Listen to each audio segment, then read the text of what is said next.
Hi everyone, I'm Dr. Z. I'm a clinical psychologist specializing in adult transgender care. Welcome to my channel.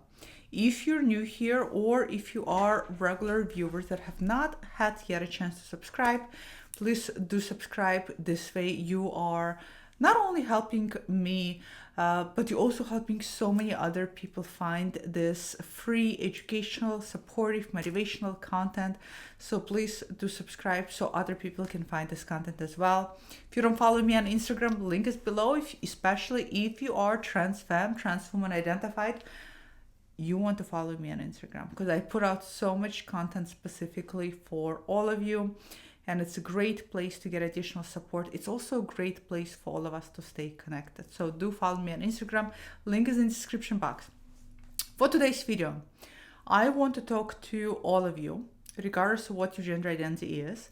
I want to talk to you about the ongoing state of anxiety, what it potentially does to you when you are keeping whatever it is that is coming up inside of you, whether it is attention about questioning your gender, whether it is realization that you have gender dysphoria.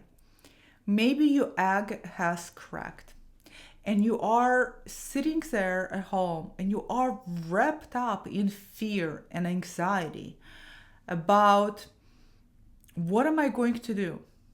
How am I going to navigate this? What does it mean? Is it even possible that what I'm experiencing is what it actually is? How am I going to tell my partner? How am I going to tell my kids? What am I going to do about my work? All of this huge catastrophizing anxieties over your gender. Again, regardless whether you're feeling tremendous amount of confusion and maybe you're even wondering how much of maybe you're engaging in cross-dressing for sexual pleasure and you're starting to wonder, could I be trans? Maybe you're starting to analyze some parts of your life and you're also starting to wonder, could I be trans? Even if you do know for a fact you have dysphoria.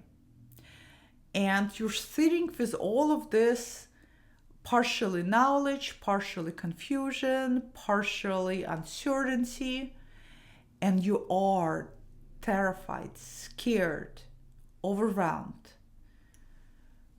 by reaching out to anybody,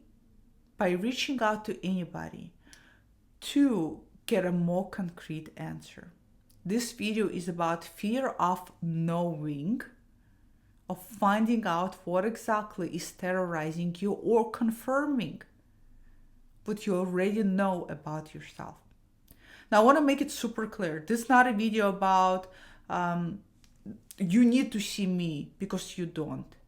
There's a lot of therapists out there, right? There's a ton of people this day especially who do work with gender population. This video is about fear of knowing, and I want to share with you through my years and years of experience how what you actually fear, this fear of knowing, is keeping you trapped, and how when you do find out, it completely liberates you and what it does to you. Because I am so saddened of seeing so many people spend so much time, essentially waste a lot of time, by this perpetual fear of finding things out, of finding out what is exactly going on to them, with them. I hear this all of the time. Even with the consultations, the 15-minute consultation that I offer, that is free to consult with me, when people call, sometimes there are people who tell me, you are the first person I ever talked to this about, and I've been living with this for years. Or people tell me that I was so afraid to talk to anybody about it. I was so afraid to even bring this up. Or like a previous individual I consulted this last week told me that I was so afraid to talk to you, Dr. Z, just to talk to, again, not just me, but anybody. I canceled the first consultation I booked with you and now rescheduled because I was so scared.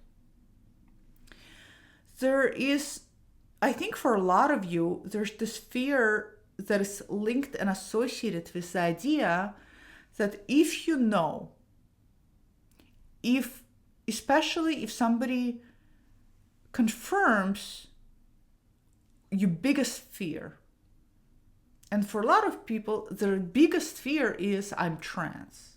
And the reason why I'm transgender is the biggest fear is because a lot of you, all of you as adults, have an understanding and awareness of that to identify as a transgender and to also to some extent get rid of dysphoria, there is potentially transition elements in place, or in the very least social elements in place, and a lot of you are very scared of how all of that is going to unfold. This is also because so much information is in the scope of catastrophizing in today's world when it comes to trans people. Everybody's afraid that, oh my God, I'm transgender and I'm doomed and I'm going to lose my family and everybody else. And so, understandably so, so many of you make a choice to live constantly in the state of unknown, and as a result also staying in a state of fear, because in the very least you think that if I don't know, then I don't have to do anything about it. If I don't know, I don't have to confront all of the things that I'm afraid of. I don't have to confront my family. I don't have to confront steps to transition. I don't have to confront anything. This is a very false, inaccurate statement belief you're telling yourself. Because the state of unknown is a state of tremendous anxiety. Keeping yourself psychologically, mentally, physically in a state of anxiety for a long period of time is keeping yourself in a prolonged period of stress. It is bound to breed other issues. It is bound to start almost like, oh my God, the image that I got is when you take a Kleenex tissue and you soak one corner of it in water. You know how that water spreads all over the tissue? It's like that. Being in a state of anxiety and stress is like the Kleenex tissue, that square, is your life. And the state of anxiety is dipping that corner in the water. And now what it's going to do is going to saturate the rest of your life. Meaning, when you're at work, when you are around your loved ones, when you are doing other activities, you are having a hard time focus and really enjoying and allowing yourself to be present because you're constantly in the state of unknown. On top of that, because as human beings, we all have a brain and a mind, and our mind will start ruminating, whether you're anxious types or not. Our minds will start ruminating when it perceives that there is a mental problem. Because our mind main goal is to try to solve mental problems. So your mind is going to perceive the state of unknown as a problem you have. And it's going to try to offer you solutions. As a result, you're going to get into circular thinking. Constantly thinking about, could I be trans? No. Justifying, rationalizing, dropping back. No, something else must be going on. This back and forth is exhausting. It is. All of you who are experiencing this and all of you who have been there know just how incredibly mentally exhausting it is. And a lot of you are so afraid that if you do find out, that's going to be even scarier than not knowing. But it's absolutely not true. I know this for a fact because I worked with by far too many clients at this point, where together in a sessions, we get to the point of knowing. Whether that knowing is yes, you are transgender, or no, something else is going on. It is always leads to that. It leads to weight being lifted. It leads to sense of clarity. Because if you do know, when you know, whether you are transgender or not, is it gender dysphoria or not, is it gender dysphoria related to gender identity issue or something else. When you do know, your mind can, first of all, your mind can free up all of that ruminating energy so you can focus on living your life. And once you know, you at least can put this internal mental battle to rest. When you put internal mental battle to rest, you can then just ask yourself, am I ready to do anything about it? I guarantee you, you will feel and live a better life in a state of knowing what's taking place within you. And from that state of knowing, even executing a decision that I am not ready to do anything about it right now, or I will never be ready, or circumstances are not right, or maybe I will revisit if I'm ready to do anything about it a year or 2 or 5 from today. You will be in a better place doing that than continue to live in a turmoil of not knowing. Because when you know, you can tell yourself, okay, now that I know, maybe I will do something about it. Or I won't do anything about it. And your mind allows you to shelve it. It allows you to put it aside. Is it avoidance? Perhaps. But you know what? I promise you it will serve you in a very least better knowing than not knowing and keep going back and forth in your mind, back and forth, back and forth. This is why I always say one of the first steps that you can do to alleviate distress is to share this with anybody. Ideally, yes, would be great if it's mental health provider so that you can get a more clarity and you can trust the clarity you're getting. But if it's not a provider, can you talk to a friend? Can you talk to anybody? Just letting it out. So many of you carry this with you and have been carrying this for decades. A lot of you don't even realize how exhausting it is until you let it out. I hear this even when I talk to people on 15-minute consultation. I can hear just, yes, in 15 minutes, I'm not gonna give them the clarity they need, right? It's obviously not sufficient time for advice or feedback, but in the very least, me being able to listen to them, telling me, a person for the first time what they've been struggling with, and even me acknowledging it, and especially letting them know that yeah, this is all so common, it's gotta be so difficult. I hear them sigh a big sense of relief because somebody bore a witness to their internal struggle. You don't realize how incredibly liberating that in of itself can be, to be heard. And to realize that you're not crazy, you're not insane, you're not, I have people who will tell me about their sexual preferences, and I can tell they're so worried that what if I'm going to tell them, oh yeah, that's like abnormal sexuality, right? Things they fear themselves. But instead, I tell them the truth. Yeah, okay, so you have this as a sexual preference. You and millions of other people. There's nothing, this is all normal, natural. For somebody who's been carrying shame and guilt associated to something for decades and to be able to hear that normalized, it is such a load being taken off. This is why I so do not recommend to stay in the state of unknown. This is why. It's exhausting. It's exhausting. And you have no idea how much of yourself it chips off. It chips off at your mental health, at your well-being, even at your physical health. And you don't need to be in that state. So if you're watching this and you are in a place where you don't know, is it gender dysphoria? Am I transgender? Is there something else going on? Is it just cross-dressing? Just talk to somebody.